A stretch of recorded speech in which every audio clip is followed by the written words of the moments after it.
A cry in the dark. The Riverwalk Cafe stood as a testament to luxury and refinement. It was a place where silk ties and diamond-studded watches gleamed under soft, golden lighting. The cafe overlooked the city's pristine lake, where swans floated lazily and the reflection of skyscrapers shimmered on the water's surface. The scent of freshly ground coffee beans, mixed with warm croissants, filled the air, drawing in the elite of society. And in the midst of it all sat James Luther, a billionaire whose name carried weight in boardrooms and political circles alike.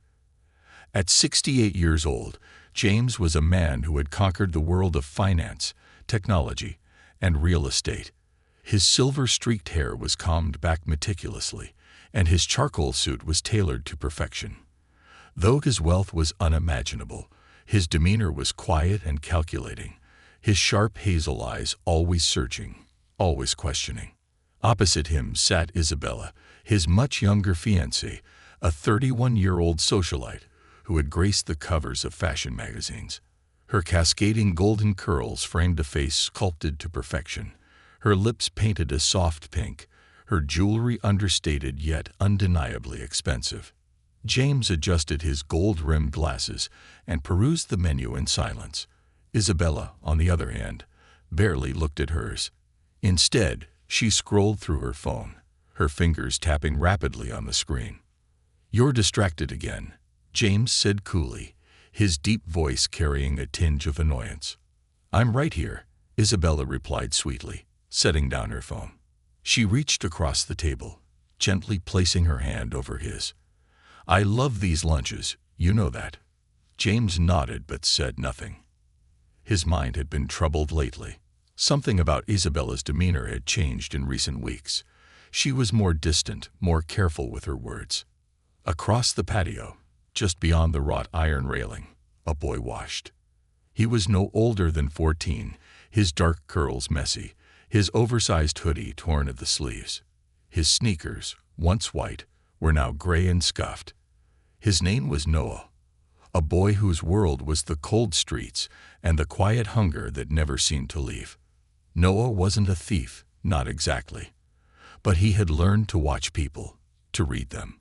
Wealthy people didn't look down. They didn't notice the shadows.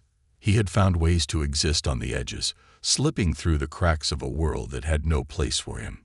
His stomach ached with hunger, but today, something else grabbed his attention. James had just placed his order, a bowl of lobster bisque and a glass of red wine. The kind of meal Noah had only ever seen in magazines. He wasn't even thinking about stealing a crust of bread when he noticed something strange. Isabella's hand slipped into her designer handbag. She moved with deliberate ease, the way someone does when they don't want to be noticed. Noah's sharp eyes caught the small glass vial she pulled out, a clear liquid. She flicked the cap open with a practiced twist, tilting her hand ever so slightly. A single drop fell into James's steaming soup, then another. Noah's breath hitched. His fingers clenched the iron railing so hard that his knuckles turned white. Had he really just seen what he thought he saw? Was she? James continued scrolling through his phone, oblivious. Isabella leaned back, her expression unchanged, her smile as charming as ever. And then she whispered just loud enough for Noah to hear. "Don't make me do this, James. You know you won't survive it." Noah froze. His heart slammed against his ribs. This was real. This wasn't a game. For a moment, he considered walking away. This wasn't his problem. Who would believe a homeless kid over a woman like her? But then James picked up the spoon. Noah didn't have time to think. He threw himself over the patio railing, stumbling into the dining area. Don't eat it. The cafe fell silent. Every head turned. James froze, the spoon inches from his lips, his expression unreadable. Isabella's eyes widened, but just for a second. Then she turned cold as steel. Noah panted, standing at the edge of the table, his fists clenched. "Don't eat that." His voice cracked but didn't waver. James's gaze flicked between the boy and his fiancée. What is he talking about? His voice was calm, but his hand trembled slightly as he set the spoon down. Noah swallowed hard. His throat was dry, but he forced the words out. She put something in it. I saw her. Gasps rippled through the cafe. A waiter dropped a glass, the sound shattering the frozen silence. James's stare hardened. Isabella's face morphed from shock to fury. You little rat, she hissed. You're lying. James didn't take his eyes off Noah. What did you see? He asked, his voice steady, measured. Noah took a deep breath. She poured something into your soup when you weren't looking. A liquid, from a small bottle. James's jaw tightened. He turned to Isabella. Is that true? Isabella's lip curled. James, he's a street kid. Probably some con artist trying to get money out of you. Are you really going to listen to? James raised his hand, silencing her. His eyes, once warm, had turned to ice. Isabella. His voice was dangerously quiet. Answer the question. The tension in the cafe was thick enough to choke on. The waiters had stopped moving. The patrons whispered amongst themselves, their curiosity turning into something darker. Isabella's mask slipped just for a second. Her perfectly painted nails gripped the table's edge so tightly her knuckles turned white. Noah didn't back down. He had seen the truth, and he wasn't going anywhere. James exhaled slowly, his eyes locked onto the woman who had shared his bed, his home, his trust. Why don't you taste it first? Isabella went pale. For the first time, she looked afraid. And that's when James knew. She was guilty. And Noah, he had just changed everything. The poisoned trust. The Riverwalk Cafe had transformed from a scene of luxury and indulgence into something entirely different. The air was no longer filled with the murmur of casual conversations or the clinking of silverware. Instead, an eerie silence had settled over the dining area, a silence heavy with suspicion and the unspoken weight of a crime unfolding in real time. At the center of it all, James Luther sat motionless. His spoon hovered over the bowl of lobster bisque, the steam curling into the air like ghostly fingers. Across from him, his fiancée Isabella sat stiffly, her body language shifting from elegant poise to barely concealed panic. And standing beside their table, Noah, the homeless boy who had just risked everything, held his ground. James exhaled slowly, his hazel eyes locked onto Isabella, searching her face for any trace of the woman he had once trusted. But all he saw now was something cold and calculating, something he had ignored for far too long. Isabella. His voice was measured, steady, but behind it, there was a quiet, unforgiving storm. Why don't you taste it first? A ripple of gasps moved through the crowd. The wealthy patrons of Riverwalk Cafe, who had once feigned disinterest, were now fully engaged. They exchanged hushed whispers, their eyes darting between James and Isabella like spectators at a gladiator match. Isabella's perfectly manicured fingers tightened around her napkin. She forced a laugh, though it sounded hollow. James, this is absurd, she scoffed, waving a dismissive hand toward Noah. You're really going to let some street rat make accusations against me, against us? James didn't blink. He leaned forward, his presence suddenly suffocating. Taste it. The words slammed into Isabella like a physical blow. She hesitated. For the first time, James saw something crack in her, a hesitation that wasn't just anger, it was fear. The color drained from her flawless complexion, and her lips pressed into a thin line. Noah saw it too. His stomach twisted into knots. His instincts, the ones that had kept him alive on the streets, screamed that Isabella was dangerous. She had power, real power. And now, she was cornered. I don't have to prove anything, Isabella snapped suddenly, her voice rising, desperate to regain control. This is ridiculous. He's just a dirty little liar trying to cause a scene. James slowly set down his spoon, his fingers tapping against the table. Then take a bite, he said quietly. Isabella's breath hitched. She knew she had no way out. And then She did something Noah had expected, but James had not. She lunged to her feet, her chair scraping against the marble floor, her hand knocking the bowl of soup onto the ground. The ceramic shattered, the orange bisque splattering across the floor like the aftermath of a violent crime scene. The entire cafe gasped. Isabella's chest rose and fell rapidly. "Oops," she said flatly, her eyes darting to the exit. Noah saw her muscles coil, her weight shift onto the balls of her feet. She was about to run. But James was faster. With a firm, unshaking hand, he grabbed her wrist before she could escape. The cafe held its breath. "What did you put in it, Isabella?" James's voice was dangerously low now. No more hushed tones, no more calm restraint. His grip tightened just enough to keep her there, but not enough to hurt. "What did you do?" For the first time since the confrontation began, Isabella looked trapped. She twisted her wrist out of his grasp and took a step back, her breath coming in sharp bursts. But she didn't answer. She didn't deny it. Noah saw the exact moment James realized the truth. The truth that Isabella had just tried to kill him.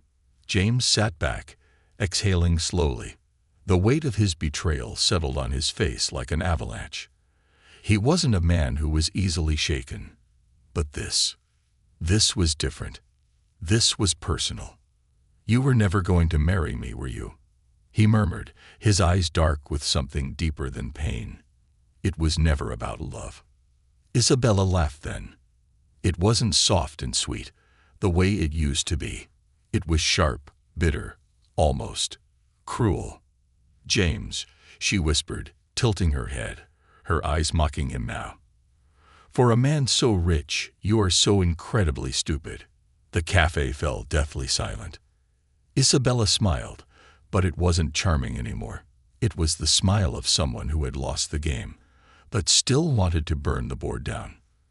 "Did you really think I was going to spend the rest of my life playing the doting wife?" she hissed. "Did you really think a man like you, old, predictable, paranoid, was going to be enough for me?" James's fingers curled into tight fists. Noah saw something flicker in his face, not just anger. Something deeper, something dangerous. "You were supposed to be gone weeks ago," Isabella continued, shaking her head, her perfect curls bouncing. "But you just wouldn't die, James. You just wouldn't give me what I deserved." James was stone-faced, but his fingers trembled slightly as he reached for the glass of wine in front of him. He turned it slowly, his mind processing everything. "You were poisoning me," he said finally. His voice was quiet, but there was no mistaking the deadly edge to it. A flicker of annoyance crossed Isabella's face. "James, please," she scoffed. "Let's not be dramatic." Something in James snapped. He slammed his palm onto the table so hard that the glasses rattled. "Dramatic." His voice was thunder, low and terrifying. "You've been poisoning me, and I'm being dramatic." Isabella took another step back. Her face had gone from mocking to furious in an instant. "You were supposed to die, James." The words spilled out before she could stop them. "I spent months planning this. Months. But you just wouldn't die." Noah's blood ran cold. James exhaled sharply, nodding slowly, as if he was finally seeing her for the first time. "You're a monster," he said simply. Isabella's face twisted into something ugly. "And you're a fool," she spat. "A fool who thought love could buy you loyalty." Her hand twitched. Noah saw it. James didn't. Before anyone could react, Isabella lunged forward, reaching for the steak knife on the table. Noah's body moved on instinct. He didn't know why. He just ran forward. "Watch each out." Everything happened at once. James jerked back. Isabella swung the knife down. Noah crashed into her side, knocking her balance off. The knife clattered to the ground. The moment was over in a flash, but the damage was done. Two uniformed police officers had just entered the cafe. They saw Isabella struggling against Noah, the knife on the ground. They saw James's horrified expression. They saw everything. And then, Put your hands where we can see them. Noah stumbled back, breathing hard. Isabella's face twisted into something raw and feral as she turned to run. But the officers were already on her. This was over. Or was it? The unraveling of a perfect lie. The cafe had become a crime scene. The hum of refined conversation, the clinking of silverware, and the aroma of artisanal dishes had been replaced by chaos. A table lay overturned. Soup had splattered onto the pristine marble floor, a pool of orange liquid mixing with shattered porcelain. A steak knife rested just inches away, gleaming under the golden cafe lights. And at the center of it all, Isabella Luther, a woman who had once commanded attention with her beauty and charm, was now restrained, her wrists cuffed behind her back. Her mask had shattered. No more fake smiles. No more delicate laughs. Now she looked like a wild animal backed into a corner. The police officers flanked her on both sides. One of them, a tall, muscular man with steely blue eyes, kept a firm grip on her wrists, while his partner, shorter, stockier, with a clipboard tucked under his arm, began taking statements. James Luther had not moved. He sat at the table, staring at the remnants of what had almost been his last meal. His fingers drummed against the table, slow, methodical. His face was pale, but his expression was unreadable, a man caught between betrayal and fury. And Noah, the boy who had risked everything, stood just a few feet away, his fists still clenched, his chest still heaving from the adrenaline. For a long, tense moment, no one spoke. And then, Isabella laughed. It wasn't soft. It wasn't charming. It was unhinged. A broken, humorless sound that made the hair on Noah's arms stand up. You think this is over? Isabella spat, tilting her head to the side, her golden curls falling messily over her shoulder. You really think you've won? James didn't answer. He was still staring at the table, his hazel eyes locked on the overturned soup bowl. He was piecing something together, something bigger. Isabella's smirk widened.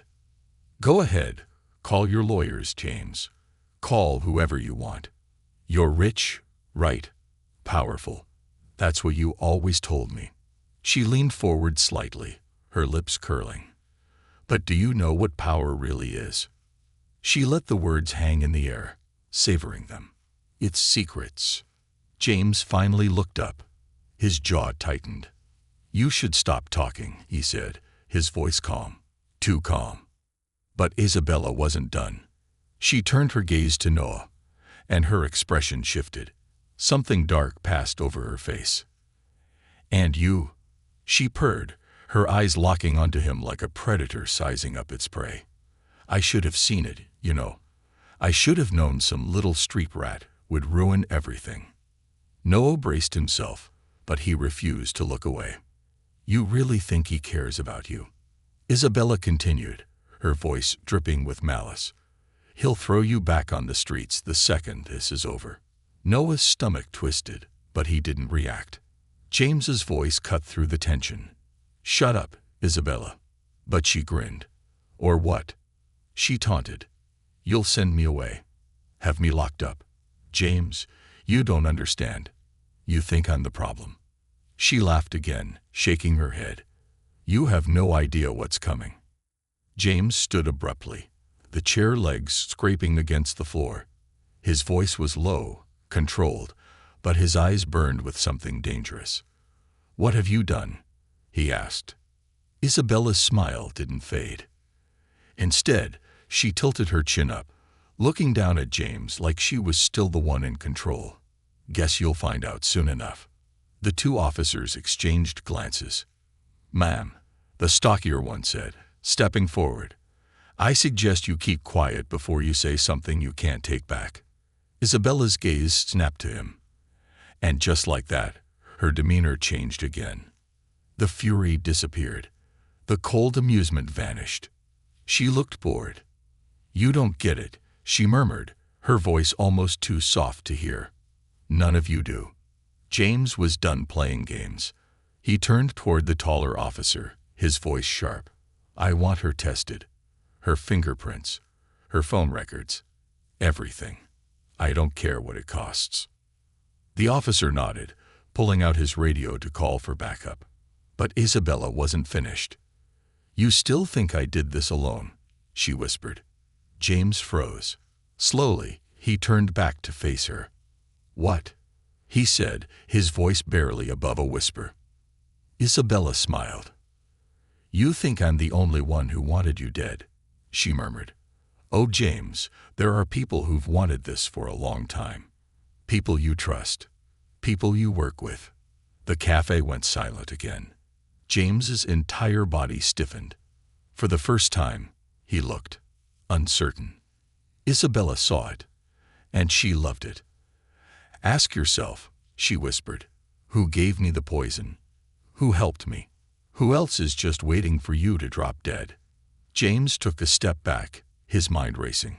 Could it be true? Was there more to this than just Isabella? Had he been so focused on the enemy in his bed that he had missed the one standing right beside him? The thought sent a chill down his spine. He had built an empire of money, of power, of enemies. And now, for the first time in years, he wasn't sure who he could trust. Except for one person. James turned to Noah, the boy who had saved his life. You sought everything, James said suddenly. His voice was measured, but his eyes searched Noah's face. Is she telling the truth? Noah hesitated, not because he doubted what he had seen, but because he suddenly realized how big this was. This wasn't just a woman trying to kill a man for money. This was something deeper, something darker. And Noah had just stepped right into the middle of it. But there was no going back now. So he nodded. Yeah, Noah said, his voice firm. She's lying about some things, but that part? She's telling the truth. James's face hardened. The officers had heard enough. We'll be taking her in for questioning, the taller one said, adjusting the grip on Isabella's handcuffs. Sir, I'd advise you to contact your legal team. And maybe, watch your back. James didn't answer. He just stared at Isabella. And for the first time, she looked victorious. Because she knew. This wasn't over. It was just the beginning. The trap beneath the throne. The ride from Riverwalk Cafe to the police station was short, but for James Luther, it felt like a lifetime. He sat in the back seat of his black Rolls-Royce Phantom, staring blankly at the city lights flashing past the tinted windows. The weight of everything Isabella had said hung over him like a noose tightening around his throat. You think I did this alone? Those words wouldn't leave his mind. James had spent decades building an empire. He had played the game of money and power, outlasting enemies, dodging betrayals, and crushing competition. He was always 10 steps ahead, always in control. Or so he thought. Because now, Isabella was gone, sitting in a police interrogation room somewhere. But the real danger, it was still out there. Somewhere, someone else wanted him dead. And the worst part, James had no idea who. The boy in the shadows. Noah sat beside him, fidgeting slightly, his hands tucked into the oversized sleeves of his hoodie. He kept glancing at James, trying to figure him out. The billionaire had barely spoken since leaving the cafe. Noah wasn't sure what he had expected. Maybe for James to kick him out.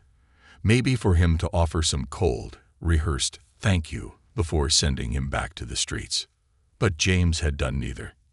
Instead, after the police took Isabella away, he had looked at Noah, nodded once, and simply said, "You're coming with me." Noah hadn't argued. Part of him didn't trust James. The rich didn't help kids like him. They barely even saw them. But part of him was curious. Because when James looked at him, it wasn't with pity. It wasn't with disgust. It was something else. Something that felt a lot like recognition. James finally broke the silence. "You've been on the streets a long time." It wasn't a question. Noah nodded, his fingers tightening inside his sleeves. "Yeah." James turned his head slightly, his sharp hazel eyes locking onto him. "You learned how to read people." Again, not a question. Noah shrugged, shifting uncomfortably under the billionaire's gaze. Yeah, I guess. James leaned forward, his elbows resting on his knees. His voice was lower now, more deliberate. Tell me something, kid. At the cafe, when you saw Isabella, what else did you notice? Noah hesitated. He thought about lying, about pretending he hadn't noticed much. But James wasn't like the others. He wasn't some businessman who threw money at a problem and expected it to go away. He wanted the truth. So Noah told him. She wasn't nervous, Noah said. Not at first. I mean, most people would have panicked when I called them out. She didn't. She was prepared. James nodded slowly. She always was. But then, Noah continued, when you asked her to taste the soup, that's when she broke. That's when she looked scared. James leaned back against the leather seat, exhaling through his nose, which means she never thought she'd get caught. Yeah, Noah said. And that means... He swallowed hard, realizing the truth as he said it out loud. She had a backup plan. James closed his eyes for a moment. Exactly. A cold feeling crept up Noah's spine. Who do you think it is? He asked quietly.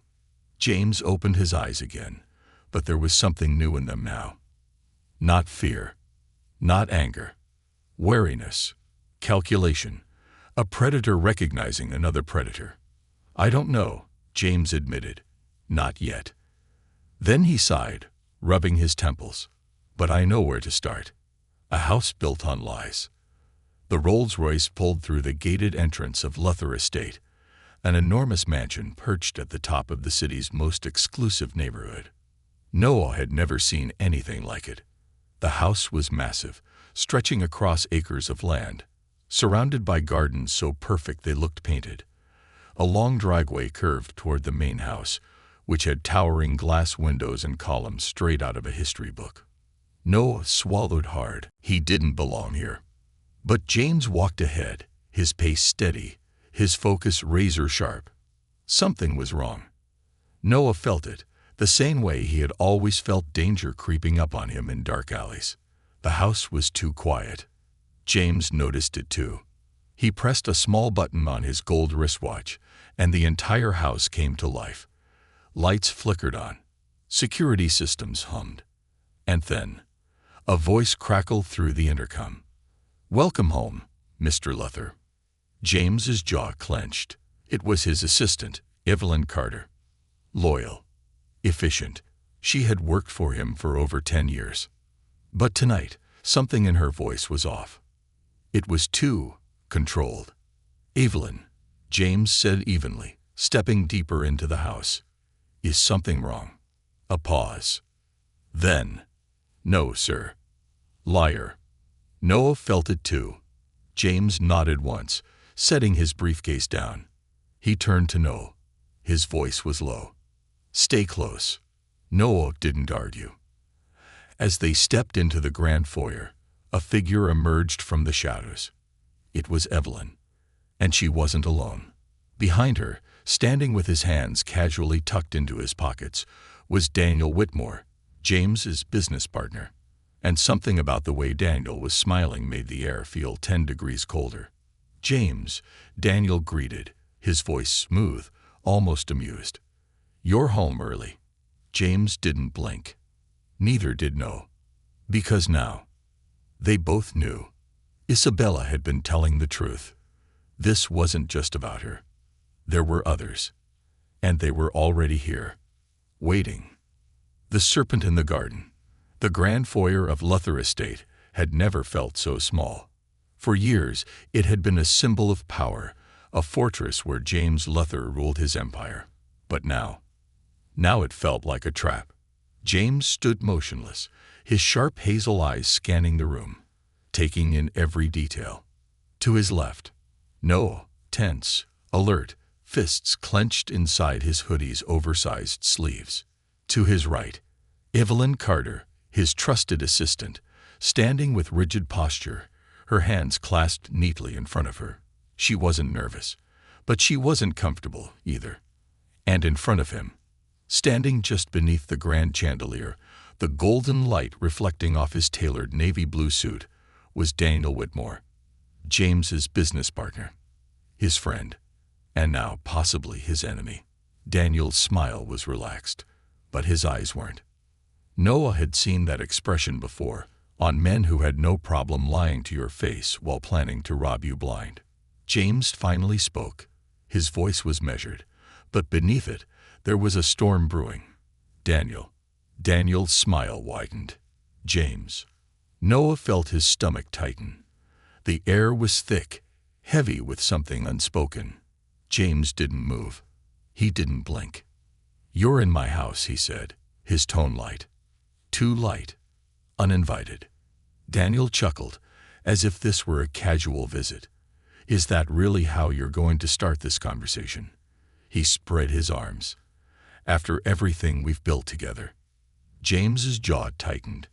Evelyn took a small step forward, adjusting her glasses. "Mr. Luther has had a long evening," she said smoothly. "Perhaps we can." Daniel cut her off. "Oh, I know all about his evening." His smile faltered just slightly, and for the first time, Noah saw the real man beneath the charm. A man who had been waiting for this moment. James's fingers curled into his palm. He exhaled slowly. "So," he said, his voice lowering, turning to steel, "it was you." Daniel didn't deny it. He simply tilted his head. "I don't know what you mean," he said, feigning innocence. Noah saw James's shoulders relax slightly, but it wasn't relief. It was calculation. The way predators do before they strike. "Isabella tried to kill me tonight," James said. "She admitted she had help." Daniel's expression didn't change. "And you think that was me?" he asked, amusement flickering in his tone. "James, come on." He let out a light laugh, shaking his head. "We've known each other for 20 years. James nodded. "We have." A pause. A moment where the room felt too quiet. Then James said, "So tell me something, Daniel." His voice had shifted now. It was the voice of a king who smelled betrayal in his court. "If Isabella was just a pawn in this game, then what does that make you?" Daniel finally stopped smiling, and for the first time, the mask slipped. Noah saw it. The tightness in Daniel's jaw. The brief flicker of impatience in his eyes. The moment where he realized James had already figured it out. Evelyn adjusted her glasses. "Mr. Whitmore, I do hope you're not here to make threats." Daniel's jaw twitched, and just like that, the game changed. His smile returned, but it was colder now. "No threats," he said. "Just business." James leaned back slightly, crossing his arms. "Business." Daniel nodded. "James, you've built an empire. But empires," his voice dipped slightly, "don't last forever." Noah swallowed hard. The way Daniel said it, so casually, felt like a warning. Or worse, a promise. James stayed silent, his mind working faster than ever. Daniel exhaled sharply. "Look, we both know you don't trust me right now. And I get it." He gestured toward Noah with an almost amused tilt of his head. "Some kid tells you your fiancé is poisoning you, and suddenly, everyone's a suspect." Noah bristled, but James didn't react. Daniel sighed. "But I'm not your enemy, James." James finally spoke. His tone was quiet. "No." Daniel's eyes darkened. "No." A beat of silence. Then, a loud knock at the front door. 3 hard, precise raps. Noah flinched. Evelyn's expression didn't change, but her fingers tightened around the tablet she was holding. James turned slightly toward the sound, but kept Daniel in his peripheral vision. "Who's that?" James asked calmly. Daniel smiled. "Why don't you open the door and find out?" James didn't move. He glanced at Evelyn, giving her the slightest nod. She understood immediately. She moved toward the security console on the wall and pressed a button. The camera feed flickered to life. And then, James's blood ran cold, because standing at his front door was a man he hadn't seen in 15 years, a man he thought was dead, a man named Victor Kane. Noah saw James's entire body tense, saw the flicker of something dangerous cross his face. "Who is that?" Noah whispered. James's voice was deadly quiet. "That," he said, "is the man I betrayed to build my empire." Noah's stomach dropped. Daniel let out a low chuckle. "James," he murmured, shaking his head, "you really thought you could outrun the past?" James's fingers tightened into a fist. Victor Kane, the man who had once been his partner, the man who had disappeared, the man who should have been rotting in the ground. He was back, and he was knocking on James's front door. The final betrayal. The front door shook as the heavy knocks echoed through the estate. 3 precise strikes. Not rushed, not hesitant. A message. James Luther stood frozen, staring at the security monitor. The man on the screen was someone he had buried years ago, both figuratively and literally. Victor Kane. Once his partner, his equal, before James had made the choice to cut him out. Back then, Victor had been just as ruthless, just as hungry for power. But he had been reckless, and James had known it was only a matter of time before he made a fatal mistake. So James had made a move first. He had orchestrated a hostile takeover, eliminating Victor's shares, dismantling his influence, and, if rumors were to be believed, had ensured Victor was never seen again. Except now, Victor was at his door, and he was alive. James's fingers curled into a fist. Beside him, Noah tensed, his instincts screaming danger. Across the room, Daniel Whitmore stood with his hands tucked into his pockets, his expression calm, almost amused. Evelyn, ever composed, kept her gaze steady, though her grip on the security console had tightened just slightly. The air inside the Luther estate was thick, too thick. James knew exactly what this was. This wasn't a visit. This was a reckoning, and he had walked straight into it. The man who should have been dead. For the first time in years, James felt something he hadn't allowed himself to feel. Not fear, never fear, but something close. A quiet acknowledgement that for once, he was playing a game he hadn't fully prepared for. He turned to Daniel. "You brought him here," James said flatly. Daniel shrugged, his smile never faltering. "You always thought you were the smartest man in the room, James. I figured it was time you met someone who could prove you wrong." James's eyes narrowed. He turned back to the screen. Victor Kane stood at the door, still as a statue, dressed in a dark charcoal suit. His gray-streaked hair was neatly combed, but his face was harder than James remembered. More weathered, more dangerous. James inhaled sharply and pressed the intercom button. "You're supposed to be dead, Victor." The man on the screen smirked. "Missed me." Noah shivered. James's hand hovered over the button. He could lock the doors, call security, turn him away. But it wouldn't matter. Victor wouldn't have come unprepared. And Daniel, he had already laid the groundwork. Noah glanced at James. "You're not really gonna let him in, are you?" James exhaled, rubbing his temple. "I don't have a choice." He turned to Evelyn. "Unlock the doors."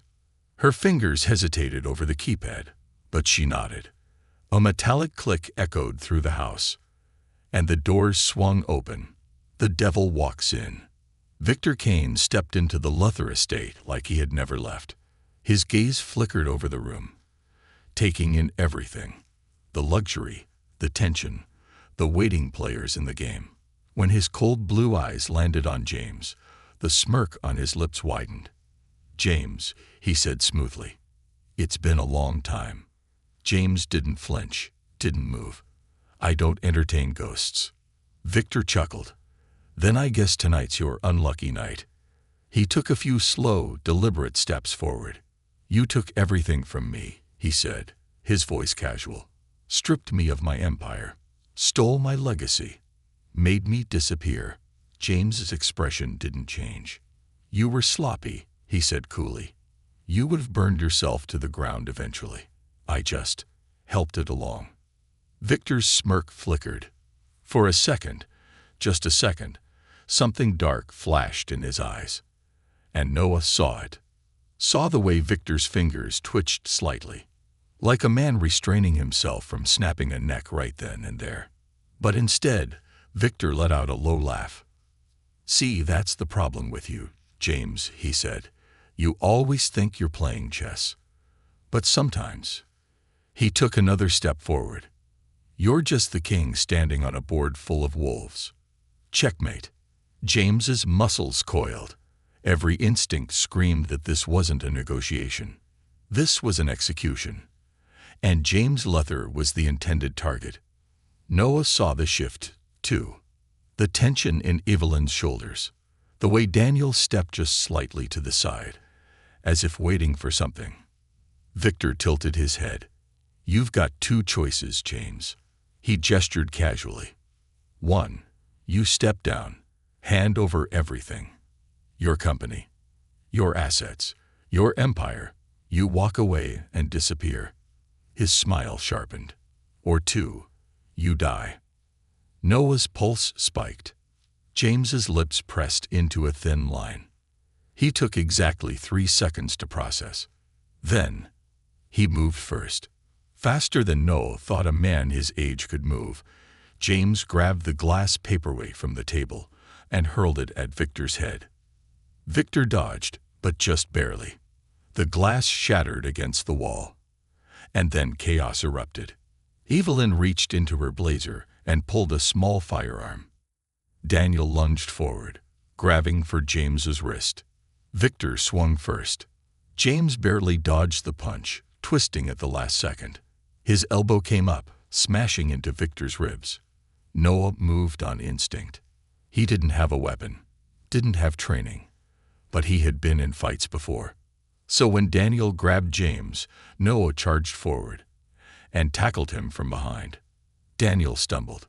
James used the momentum, spinning and slamming his knee into Daniel's gut.